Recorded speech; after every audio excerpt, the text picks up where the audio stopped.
Em seu infame discurso na manhã da invasão, Putin afirmou explicitamente que desarmar a Ucrânia era um de seus dois principais objetivos de guerra. A lógica era simples: para subjugar a Ucrânia, ele precisava antes deixá-la indefesa. 3 anos e 9 meses depois, o plano fracassou tão espetacularmente que o secretário-geral da OTAN, Mark Rutte, afirmou que a Rússia está sem dinheiro, tropas e ideias. A campanha de Putin para desmilitarizar a Ucrânia acabou criando a força militar mais formidável da Europa, ao mesmo tempo em que enfraqueceu drasticamente as próprias capacidades militares da Rússia, de formas que vão demorar décadas ou mais para recuperar. Então, vamos analisar exatamente como Putin conseguiu alcançar o oposto de tudo o que pretendia realizar. Agora, para entender a dimensão do fracasso de Putin, precisamos começar com como a Ucrânia era militarmente, quando a Rússia invadiu em 2014 e anexou a Crimeia. Kiev contava com poucos milhares de soldados prontos para o combate.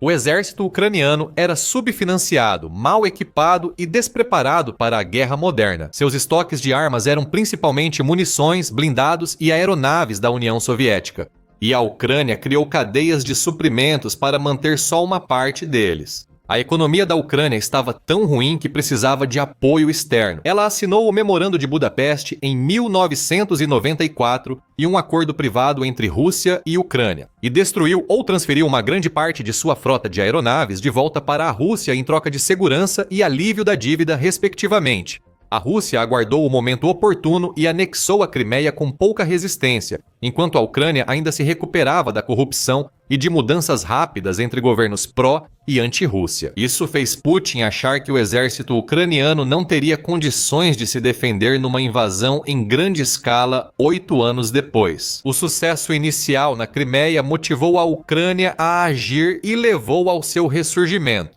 Ao perceber que a Rússia não recuaria, a Ucrânia mudou de estratégia e se aliou à OTAN para treinar suas forças. Desde 2014, acumulando experiência em operações adaptativas de pequena escala, um dos pilares da doutrina militar da OTAN. Hoje, a Ucrânia tem o segundo maior exército da Europa, atrás apenas da Rússia, que contará com cerca de 880 mil militares no início de 2025.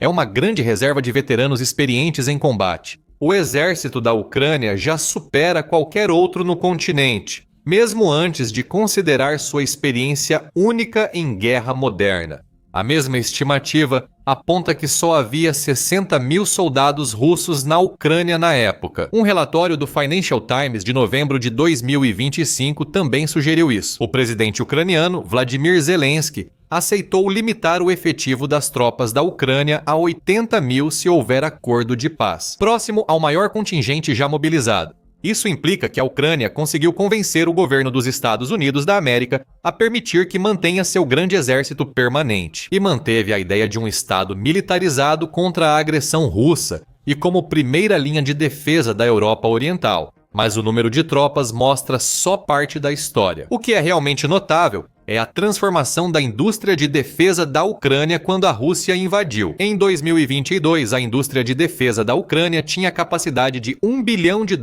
frente ao orçamento militar total de cerca de 6 bilhões em 2021. Até 2025, espera-se que o valor de $1 bilhão tenha explodido para cerca de 35 bilhões de dólares. Isso é um aumento de 35 vezes em menos de 4 anos, enquanto o país estava sob bombardeio.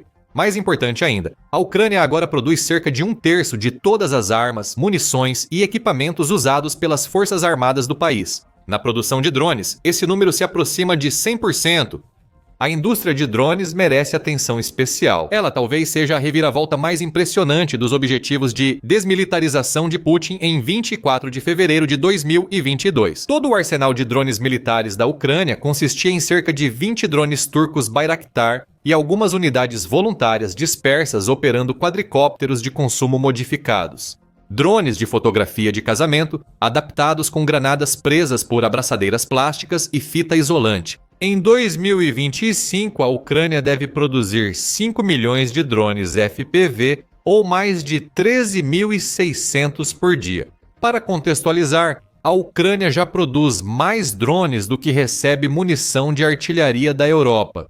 O país tem mais de 500 fornecedores de grandes empresas a oficinas de garagem, financiados por doações da OTAN e contratos do governo ucraniano. Mas esses são mais do que apenas bombas voadoras baratas. O sucesso desses drones subiu de 30% em 2022 para 70% nos sistemas de alta qualidade em 2024. A Ucrânia criou drones de ataque e bombardeiros estratégicos que alcançam alvos a mais de 2.900 quilômetros. Drones interceptadores que caçam outros drones a 270 km por hora. Drones guiados por fibra óptica imunes a interferências e drones navais que transformaram a guerra marítima. As capacidades que a Ucrânia desenvolveu são tão avançadas que países da OTAN agora estão vindo à Ucrânia para aprender. Militares ucranianos foram enviados para a Dinamarca, Polônia e Reino Unido para treinar suas forças em guerra com drones. Dinamarca aprende com a Ucrânia, após drones suspeitos, possivelmente russos, violarem o espaço aéreo da Dinamarca. A Polônia iniciou treinamentos conjuntos de combate a drones com a Ucrânia após drones russos entrarem em seu território. A Grã-Bretanha está fabricando em massa drones criados com a Ucrânia. O comandante do 1º Batalhão do 14º Regimento Independente de Veículos Aéreos não tripulados das Forças Armadas da Ucrânia, Ke Esper, descreveu sucintamente o avanço tecnológico criado pela Ucrânia. Modelos estrangeiros parecem Toyotas, já os ucranianos são Mercedes. Os nossos estão anos-luz à frente. A transformação militar da Ucrânia não se resume apenas a números de produção e programas de treinamento, mas sim a capacidades operacionais que mudaram a forma como enxergamos a guerra moderna como um todo. Pegue a Operação Teia de Aranha, por exemplo. A inteligência ucraniana levou 18 meses planejando atacar bases de bombardeiros estratégicos russos. Não as próximas à fronteira, onde ataques de drones são esperados, mas sim bases dentro da Rússia. Com a base aérea de Belaya estando a 4.300 quilômetros de distância na Sibéria, isso é quase como lançar um ataque ao Alasca a partir de Nova York. A verdadeira dimensão do dano foi que uma potência não nuclear conseguiu atacar, danificar e até destruir bombardeiros estratégicos que poderiam lançar armas nucleares. Imagens de satélite confirmaram a destruição de 13 aeronaves, enquanto fontes ucranianas dizem ter danificado 41, cerca de um terço da frota de bombardeiros estratégicos da Rússia.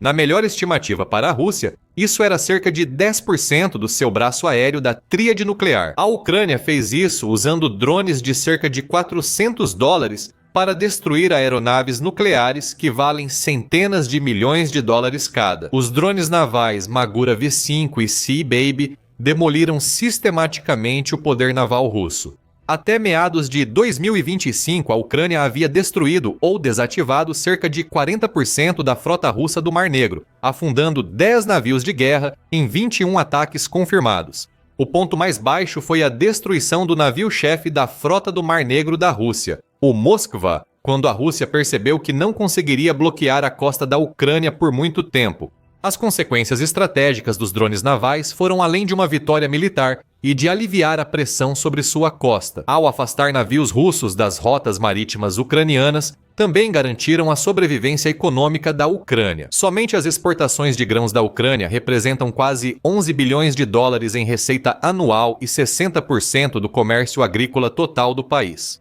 Esse financiamento sustentou o esforço de guerra. Enquanto a Ucrânia estava desfrutando de aumentos significativos em sua produtividade, as capacidades militares da Rússia seguiram exatamente o caminho oposto. Segundo o Oryx, banco de dados online que rastreia equipamentos destruídos e danificados com confirmação visual. A Rússia perdeu mais de 23.300 unidades de equipamentos militares até outubro de 2025. Dessas, cerca de 14.000 são veículos blindados, incluindo mais de 4.200 tanques danificados ou destruídos em 45 meses de combate. Lembre-se, essas são só as perdas confirmadas visualmente por satélites, drones ucranianos e fontes independentes. Analistas sugerem que registros visuais representam 80 a 90% das perdas de equipamentos, podendo o número real ser ainda maior.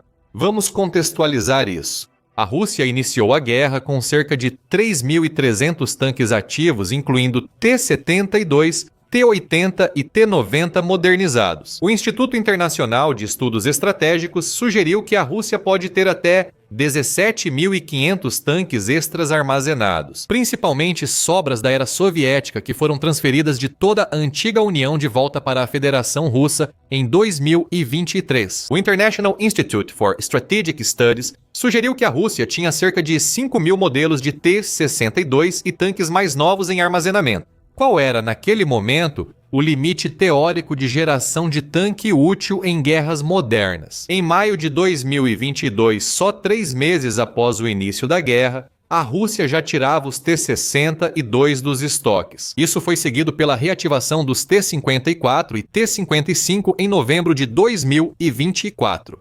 2 anos e meio após o início da guerra, a Rússia usava T-34S tanques da Segunda Guerra Mundial. A situação piora quando você analisa as capacidades de produção e restauração. Imagens de satélite mostram que a Rússia reduziu sua capacidade de reequipar tanques de mais de 120 por mês em 2022 para apenas 35 em meados de 2025. A Rússia também pode produzir cerca de 400 tanques modernos por ano através de novas fábricas, principalmente o T-90M e o T-80BVM, mas isso está longe de ser suficiente para substituir as perdas no campo de batalha. O International Institute for Strategic Studies sugeriu que a Rússia pode ficar sem tanques em 2026, embora isso não signifique que todos sumirão. Isso pode significar que a Rússia não será capaz de lançar ataques de infantaria mecanizada no mesmo nível que fez entre 2023 e 2025.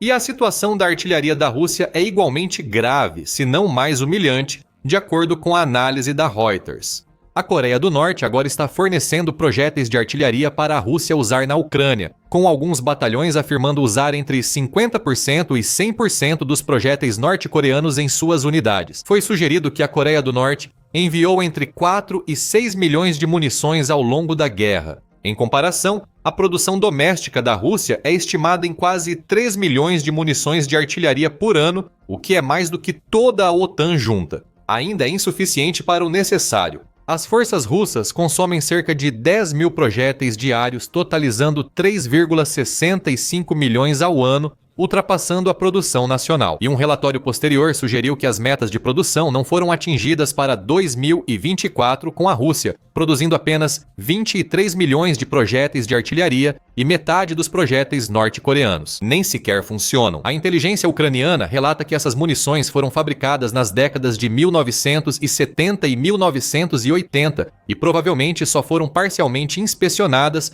antes de serem enviadas de estoques antigos para a Rússia. Embora isso pareça apenas mais uma peça na máquina, a Rússia, na verdade, estava contando bastante com sua artilharia durante as fases iniciais da guerra. A Rússia conseguiu avançar o que pôde porque seus vastos estoques de artilharia, aliados a uma capacidade de produção esmagadora, permitiam que literalmente cobrissem o solo com fogo de artilharia e impedissem a Ucrânia de organizar uma defesa. Mesmo com drones mais eficazes, sistemas de artilharia modernos como o 2S-19, 2S-35 e 2S-45 conseguiam disparar 8 a 10 tiros por minuto para controlar operadores de drones. E longe da linha de frente, a indústria de aviação da Rússia também enfrenta o que só pode ser descrito como um colapso total. A RAND informou em 2024 que a Força Aérea Russa operava com menos de 75% da capacidade pré-guerra. A RAND estimou que a Rússia perdia cerca de 60 aeronaves devido ao uso excessivo e à falta de manutenção adequada. Em contraste, o complexo militar industrial da Rússia só consegue adquirir 26 novas aeronaves por ano, incluindo apenas 14 caças. Esses caças passaram a ser usados principalmente para lançar bombas planadoras, em vez de atuarem em negação de superioridade aérea e apoio terrestre, como previsto. A crise da aviação civil agrava o problema militar.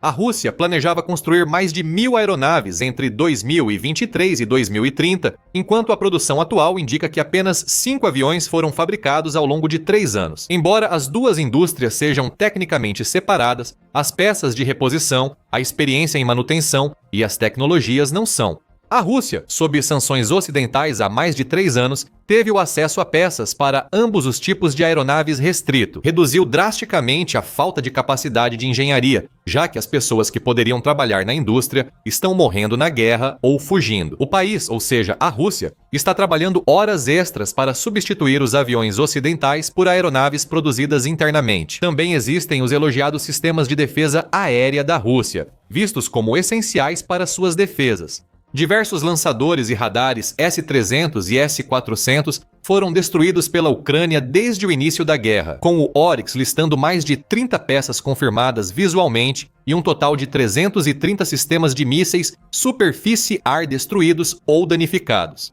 Os S-300 exportados mostraram-se incapazes de se defender contra ameaças ocidentais avançadas. Israel supostamente conseguiu derrotar todos os 4 sistemas que a Rússia vendeu ao Irã, aparentemente sem dificuldades. A Rússia teve que retirar sistemas de Kaliningrado para bases perto da Ucrânia, tornando outros locais estratégicos vulneráveis. Além de perder equipamentos, a Rússia enfrenta uma crise humana tão grave que a falta de material parece quase fácil de lidar. Em comparação, a Mediazona tem uma estimativa atualizada para 2025 que sugere que até 219 mil soldados russos foram mortos até agosto de 2025. Isso está alinhado com as estimativas ocidentais de mais de 11 milhões de baixas totais até meados de 2025. Mas outra estimativa sugere até 144 milhões de baixas até o final de 2025. Com quase 480 mil mortos, a Rússia também enfrenta uma grave escassez de pessoal treinado para apoiar suas operações militares. Autoridades russas relataram uma escassez que varia de 160 mil a 40 mil trabalhadores e engenheiros na indústria de defesa, com as estimativas mais conservadoras sugerindo que eram necessários 80 mil engenheiros apenas para manter os níveis atuais de produção. Essa força de trabalho envelhecida e deficiente, combinada com baixas massivas, cria um ciclo vicioso. A Rússia precisa de mais equipamentos para repor perdas no campo de batalha, mas faltam trabalhadores qualificados para aumentar a produção e ainda perde quem poderia treinar ou se tornar novos funcionários. Agora, todas essas carências militares têm origem na economia, já que a Rússia simplesmente não pode se dar ao luxo de sustentar essa guerra por muito mais tempo. Os gastos com defesa da Rússia para 2025 ultrapassaram 8% do produto interno bruto e representaram 40% de todas as despesas federais. A Rússia manteve isso com reformas e aumento de impostos, mas essas soluções de curto prazo já mostram falhas.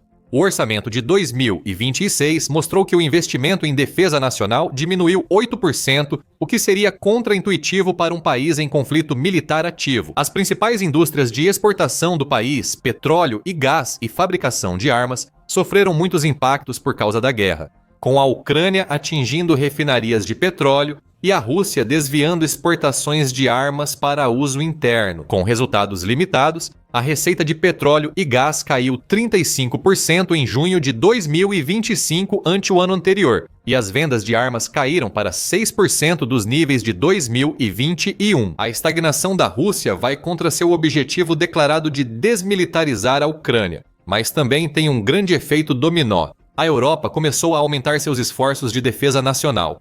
Veja a coalizão dos dispostos, que é aparentemente a primeira mudança fundamental na política de segurança europeia em décadas. Proposta pela França e pelo Reino Unido em fevereiro de 2025, a coalizão atualmente conta com 34 países, sendo os Estados Unidos um dos grandes ausentes da lista.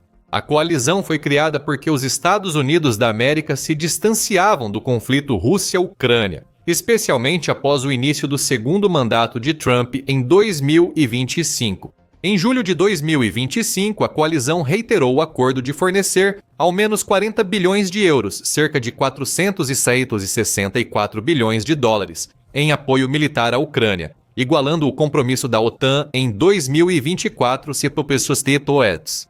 Mas a coalizão virou mais que um mecanismo de financiamento. Na reunião de outubro de 2025, os membros da coalizão concordaram em aumentar as sanções contra a Rússia, obrigá-la a pagar reparações diretamente, aumentar a pressão militar sobre a Rússia e garantir a segurança da Ucrânia após o fim da guerra. Países europeus também estão assumindo compromissos importantes. A França e o Reino Unido têm discutido a expansão de sua dissuasão nuclear para cobrir o restante da Europa, liberando mísseis americanos de seus estoques em todo o continente e tornando a Europa menos dependente da política dos Estados Unidos da América. A Alemanha concordou em aumentar os gastos e investimentos militares para até 5% do produto interno bruto, com cerca de 15% desse valor dedicado à criação e manutenção de infraestrutura que beneficiaria a aliança como um todo. A Polônia forma o maior exército do continente após a Ucrânia, enquanto França e Reino Unido revitalizam exportações de mísseis e aeronaves. Essa solidariedade europeia é exatamente o que Putin apostou que não aconteceria. A invasão dele foi baseada na crença de que a Europa se fragmentaria, com a dependência energética superando as preocupações de segurança e as obrigações morais. Em vez disso, a União Europeia poderia criar um exército permanente, à altura dos próprios Estados Unidos. Os fracassos militares da Rússia na Ucrânia também enfraqueceram sua posição no mercado global de armas. O equipamento russo era popular nos países em desenvolvimento por ser barato, fácil de manter e ter menos exigências políticas que os ocidentais. Anos vendo tanques e aeronaves russas destruídos e sistemas de defesa aérea falhando contra ataques ucranianos foram a pior propaganda para o equipamento militar russo. A China aproveitou a chance e passou a competir com a Rússia pelos mesmos clientes de armas. Ao mesmo tempo, a China mantém fortes laços comerciais com a Rússia para obter recursos a preços reduzidos, tratando-a como parceira júnior, não igual. Enquanto isso, antigos clientes de armas russas perceberam a falta de sucesso do equipamento militar russo e mudaram de direção. A Índia, tradicionalmente grande cliente de armas russas, passou a buscar mais armamentos ocidentais. Em vez disso, países em toda a África e no Oriente Médio estão reconsiderando suas estratégias de aquisição de defesa. Além dos números e da economia, o fracasso da Rússia na Ucrânia decorre de algo mais fundamental: uma doutrina militar catastroficamente inadequada para a guerra moderna e um sistema político incapaz de se adaptar às realidades em mudança. Então, onde isso nos deixa? Há alguns cenários notáveis para observarmos nos próximos anos. Cenário 1. O lento desgaste até a exaustão. Se você comparar o mapa do final de 2022 com o de 2025, os territórios controlados pela Rússia mal se moveram, com cerca de 1% do território da Ucrânia mudando de mãos ao longo de 3 anos. Nesse ritmo, seriam séculos de guerra, o que é ridículo e irrealista. Putin pode optar por encerrar e consolidar suas conquistas. Lembre-se disso. A análise do International Institute for Strategic Studies de que a Rússia não terá tanques de batalha suficientes para operações ofensivas eficazes após o início de 2026 reforça esse cenário. A Rússia seria forçada a reduzir drasticamente as operações, passando de campanhas ofensivas para uma postura majoritariamente defensiva enquanto tenta manter os territórios ocupados. Esse cenário pode ser a opção menos ruim para Putin, mas traz enormes problemas. A economia russa gira em torno do esforço de guerra. Com 40% do orçamento federal em defesa, mudar para uma guerra defensiva estática exigiria uma dolorosa reestruturação econômica. Enquanto o complexo militar industrial perde as receitas infladas, ele se tornou dependente do cenário 2. Instabilidade do regime e colapso interno. O regime de Putin se sustenta talvez em apenas algumas centenas de pessoas-chave nos serviços de segurança, no comando militar e na oligarquia. Atualmente, todo o regime de Putin tem um controle tão forte sobre essas pessoas que elas não têm nada a ganhar e tudo a perder ao trabalharem contra ele. Mas se essas pessoas começarem a temer pela própria segurança ou pelo futuro a longo prazo, essas mesmas pessoas podem começar a acreditar que Putin não está mais agindo em seus interesses. Então poderíamos ver Putin sendo deposto ou substituído por alguém que pudesse levar o país em uma direção diferente. Ou pelo menos apresentar uma face diferente para que a política ocidental possa dialogar. Se isso ocorrer, o país pode desaparecer em sua forma atual e ser substituído por algo totalmente diferente. Cenário 3. A vitória pírrica. Mesmo que a Rússia de alguma forma prevaleça militarmente e force a Ucrânia a aceitar concessões territoriais, a vitória será tão pírrica que será indistinguível de uma derrota. Já há centenas de milhares de mortos e mais 1 milhão de feridos. E, dependendo de programas sociais, com a economia do país virada do avesso para sustentar a guerra. Também não está claro se a Rússia conseguiria forçar a OTAN a deixar de apoiar a Ucrânia no futuro. Ou seja, A Ucrânia receberia garantias de segurança e também poderia pedir compensação por suas perdas. A Rússia ganharia 20% do território da Ucrânia, que ainda possui uma maioria da população ucraniana. Essa população provavelmente seria hostil a uma troca de governo e representaria mais um peso para os recursos da Rússia. Cenário 4. O crescimento contínuo da Ucrânia força uma negociação. Esse é provavelmente o cenário mais provável pelas tendências atuais. Com o avanço das capacidades militares da Ucrânia, o custo da guerra para a Rússia se torna cada vez mais insuportável. Isso pode levar a Rússia a se aproximar das negociações, especialmente considerando que Donald Trump tem se mostrado cada vez mais agressivo ao demonstrar seu descontentamento com a forma como a guerra foi conduzida. Em 2025, a Ucrânia participaria dessas negociações com um exército de 1 milhão de soldados, experiente em combate e com capacidades superiores a muitos membros da OTAN.